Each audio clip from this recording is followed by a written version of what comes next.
Ye was the undisputed best player in the world in 2022, and it was recently announced that he'll be joining C9 after Optic wasn't able to secure a spot in Valorant Franchising. We've seen the crazy clips he hits on the regular against the best players in the world, but what exactly makes him so good? Why was he so effective in the 2022 VCT season?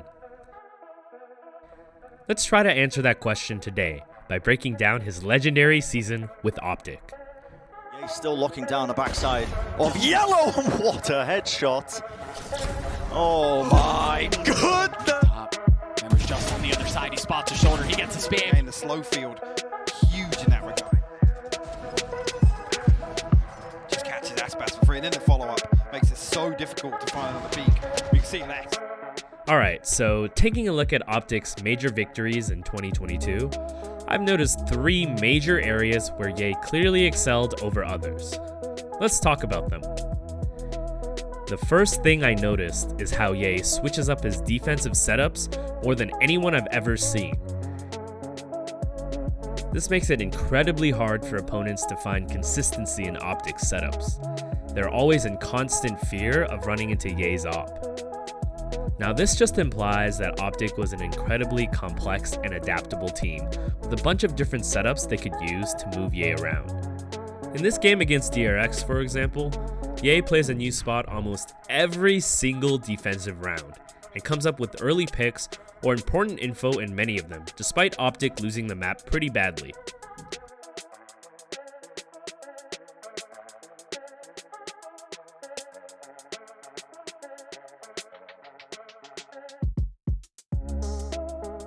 Obviously, Fracture's map design promotes setup switches way more than any other map right now. There are just so many areas to fight for on Fracture, but it's still incredibly rare to see this many switch-ups done in a single defensive side.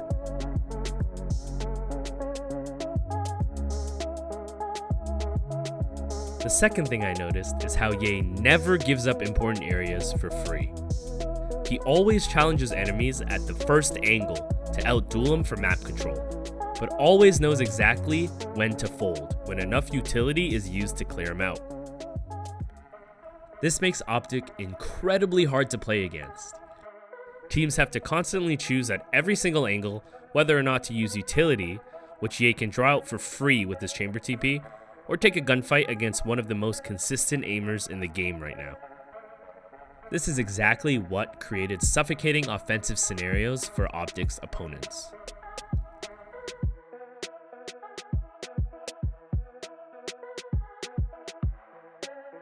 Take a look at how much utility is used by DRX in this bind game, just to clear Ye by himself in the bind long B teleporter cubby.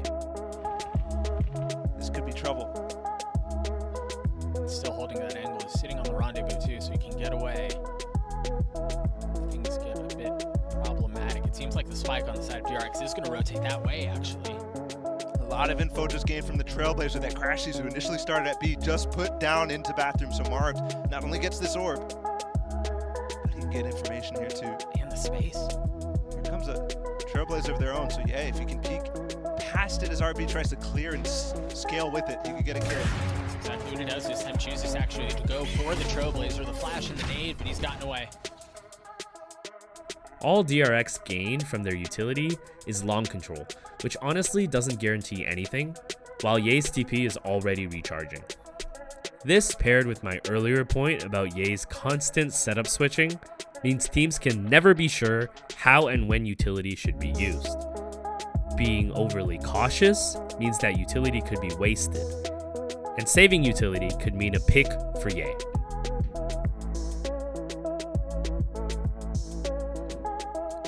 Ye's calm and smooth aiming style is exactly what allows him to be so effective in these defensive scenarios.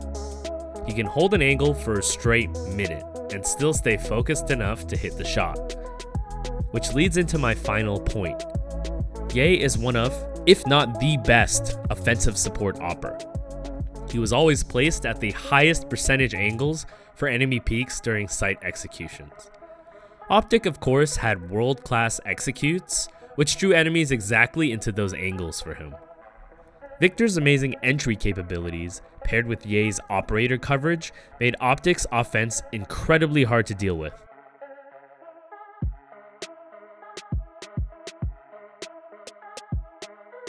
An early peek to try and catch out Optic in transition with their utility out is met with Yay's op, and if you're too late, you have to deal with Victor already swarming the site.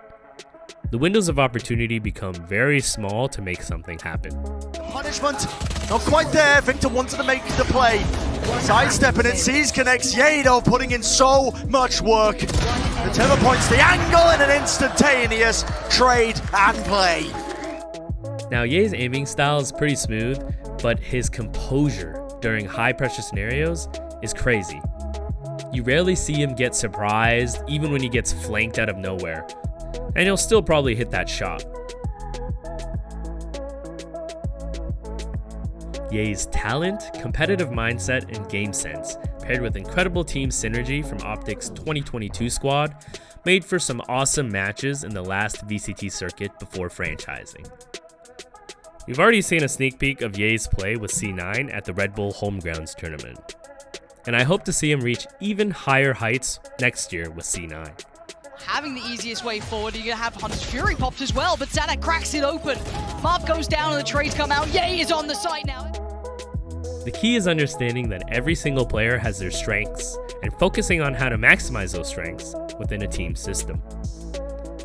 Watch this next video to figure out how you can improve your teamwork and mindset for Valorant tournament mode.